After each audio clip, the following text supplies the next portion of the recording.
Bangladesh, Myanmar আর ভারত এই তিন দেশকে ভেঙে একটা নতুন দেশ তৈরির পরিকল্পনা চলছে, এমনটাই দাবি করে বাংলাদেশের বর্তমান প্রধানমন্ত্রী শেখ হাসিনা নিজে। ইন্টারেস্টিং ব্যাপার হলো, এখানে যে কেবলমাত্র একটা নতুন দেশ তৈরি হবে তাই নয়, বরং তার সাথে এই পুরো রিজিয়নে নজরদারি চালানোর জন্য একটা মিলিটারি বেস তৈরিরও পরিকল্পনা চলছে। আর সবচেয়ে ভয়ের ব্যাপার হলো, এই নতুন দেশ তৈরির চক্করে একদিকে ভারতের নর্থ ইস্টে মণিপুর জ্বলছে, অন্যদিকে বাংলাদেশের ভেতর গত 2 থেকে 3 বছর ধরে ওদের বিরোধী পলিটিক্যাল পার্টি যে প্রোটেস্ট করছিল, এটাও কিন্তু এই গ্রেট প্ল্যানের একটা ছোট্ট অংশ ছিল। কিন্তু এবার এখানে স্বাভাবিকভাবে প্রশ্ন দাঁড়াচ্ছে যে আচমকায় ভারত, বাংলাদেশ আর মিয়ানমারকে ভেঙে নতুন দেশ তৈরির কী প্রয়োজন?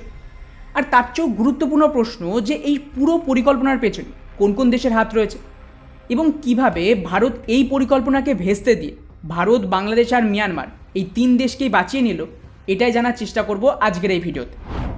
23শে মে 2024 বাংলাদেশের ক্ষমতায় থাকা আওয়ামী লীগের একটা পার্টি মিটিং হয়। আর এই মিটিংয়ের দরুন বাংলাদেশের প্রধানমন্ত্রী শেখ হাসিনা একটা খুব চাঞ্চল্যকর তথ্য সামনে নিয়ে আসে। ওখানে উনি দাবি করে যে সময়ে বাংলাদেশে ভোট হবে তার আগে কোনো এক সাদা চামড়ার লোক তার কাছে এসে একটা অফার দেয়, যেখানে বাংলাদেশের প্রধানমন্ত্রীকে দাবি করা হয় যে যদি বাংলাদেশের প্রধানমন্ত্রী তাদের একটা দ্বীপে ওই দেশকে মিলিটারি বেস বানানোর পারমিশন দেয়, তার পরিবর্তে বাংলাদেশের ভেতর যে সমস্ত মারদাঙ্গা চলছে, বিরোধীদের প্রোটেস্ট চলছে, এই সব কিছু নাকি তারা থামিয়ে দেয়।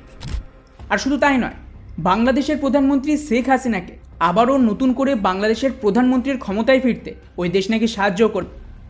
অর্থাৎ ক্লিয়ারলি বাংলাদেশের ভেতর 2 বছর ধরে যা কিছু চলছে সবটাই কিন্তু প্রি প্ল্যান। আর বাংলাদেশে এই বিমান ঘাঁটি পাওয়ার চক্করেই গোটা দেশকে ডিস্টেবল করার চেষ্টা করেছিল, যেখানে ওদের বিরোধী পলিটিক্যাল পার্টিরা একটা টুল হিসেবে কাজ করেছে। কিন্তু সৌভাগ্যক্রমে সেই সময় শেখ হাসিনা এই প্রস্তাবকে রিজেক্ট করে দেয়। এরপর ওই পার্টিকুলার দেশ নতুন পরিকল্পনা করে।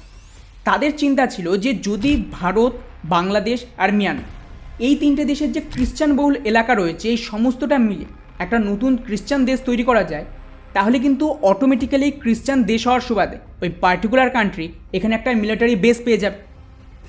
2023 সালের 14ই জুন বাংলাদেশের ওয়ার্কার্স পার্টির যে প্রেসিডেন্ট মেনন, উনি তো ওপেনলি দাবি করে যে আমেরিকার তরফ থেকে বাংলাদেশের একটা দ্বীপে নিজেদের মিলিটারি বেস বানাতে চাইছে।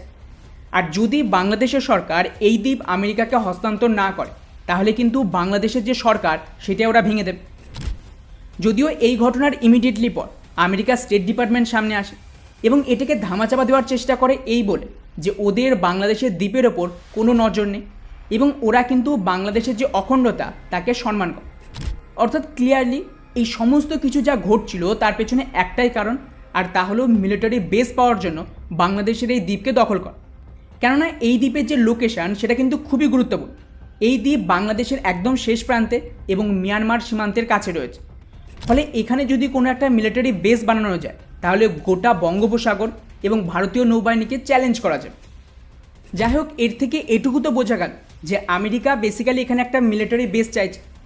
কিন্তু এবার এখানে প্রশ্ন হলো যে ভারত, মিয়ানমার আর বাংলাদেশ এই 3টে দেশকে ভেঙে আমেরিকা নতুন দেশ কীভাবে তৈরি করবে? তো বন্ধুরা, এর কাজ কিন্তু আজ থেকে বহু দশক আগে শুরু হয়ে গেছে।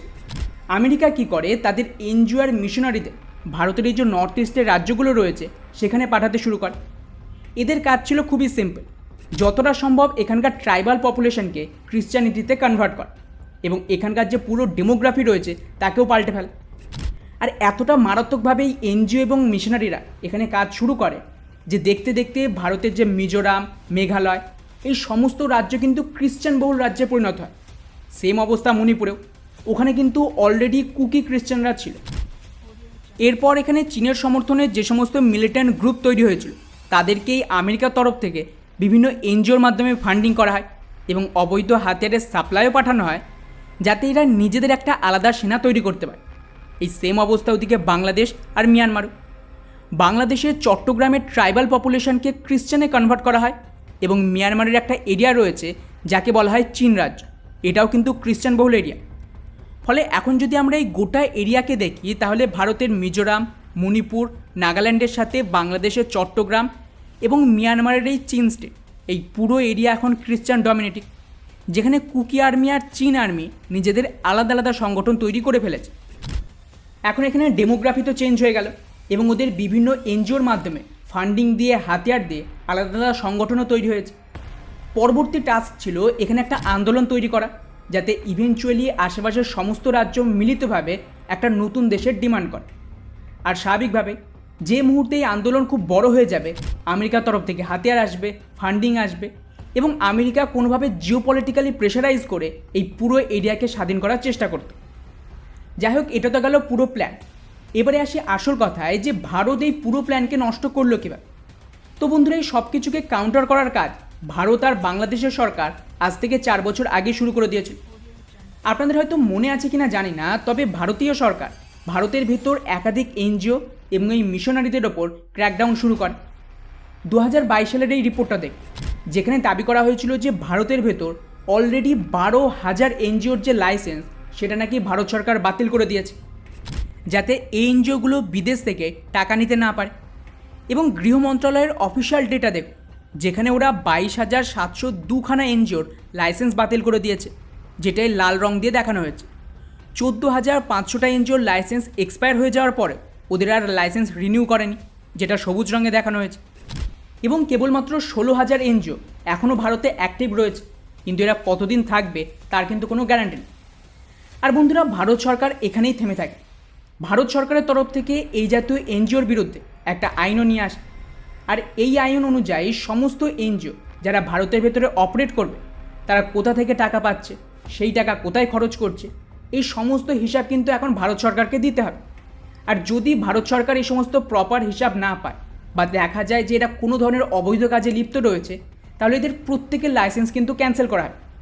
আর শুধু তাই নয়, এই সমস্ত এনজিও যারা ভারতে অপারেট করছে, তারা বিদেশ থেকে কত পরিমাণ টাকা পাবে সেটাও একটা ফিক্স করে দেওয়া হয়েছে। এর বেশি টাকা কোনো বিদেশি কোম্পানি এই এনজিওকে দিতে পারবেন। অর্থাৎ আমেরিকার দ্বারা এই জাতীয় এনজিওকে অফুরন্ত টাকা দিয়ে ভারতের ভেতর ডিস্টারবেন্স তৈরি করার দিন এখন পুরোপুরি শেষ। কিন্তু ভারত এই জাতীয় এনজিওকে ব্যান করবে আর আমেরিকা চুপচাপ বসে দেখবে, সেটা তো হতে পারে না।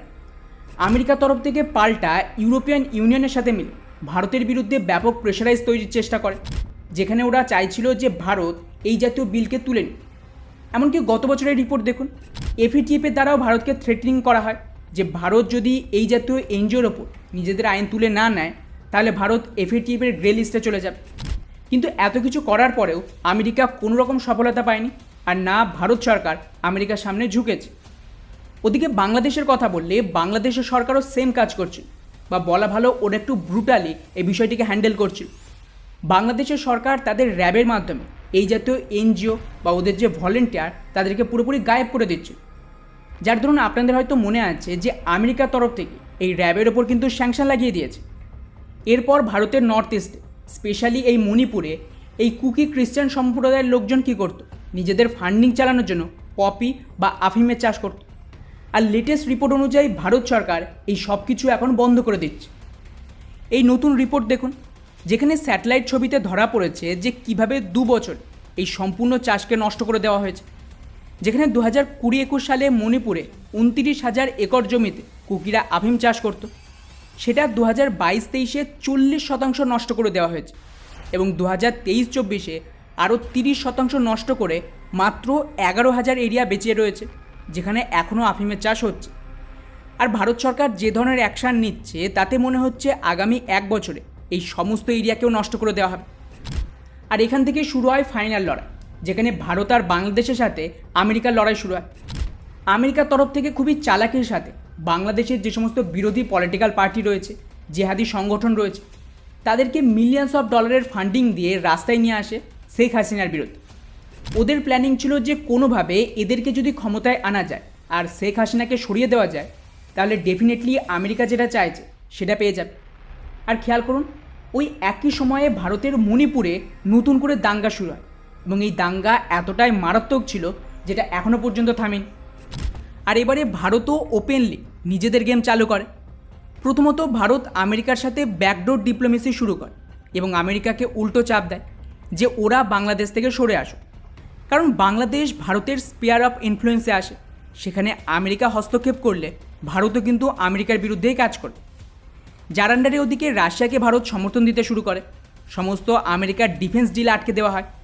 এই কারণেই এখনও পর্যন্ত P-8I সহ অতিরিক্ত হেলিকপ্টার, ফাইটার জেটের ডিল এবং 3 বিলিয়নের ড্রোনের ডিল সব দিক থেকে কিন্তু আমেরিকার কোম্পানিকে সরিয়ে দেওয়া হয়েছে।